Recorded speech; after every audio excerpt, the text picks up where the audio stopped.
šeha Al-Karnija, od ovog drugog Al-Awala, za njih su predložene smrtne kazne.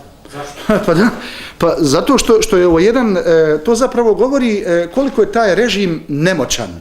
Da se intelektualno suoči i da kaže ljudima, hajmo organizovati debate.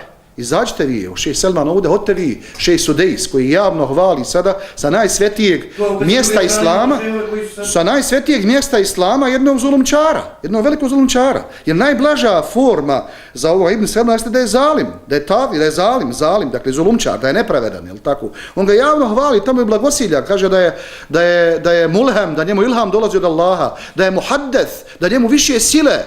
Pa gdje je tu širk na uzuma? Kad su oni vidjeli širk u svemu, tamo ovdje što kod nas vide ovdje, vidjeli smo ovoj dječka kad se vrate, kakvom lahkoćom se okome i na naše tevhida i mevluda i na ovo Gdje je sad tu ako kaže Sudejs za ovoga da je mulhem, da mu od Allaha ilham dolazi, da je muhaddeth čovjek, znaš šta će muhaddeth ovo? Nije muhaddis neki pol, muhaddeth, da njemu više sile saopćavaju, više od Boga drago, od Allaha, njemu dolazi neki govor, kao da objava traje.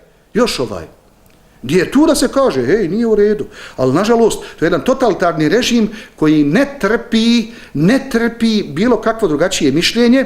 Dakle, evo vidjeli smo, dakle, na kakav jedan način šta su radili sa ovim novinarem, da Allah dželešanu sačuva, da se cijeli svijet sad zgražava.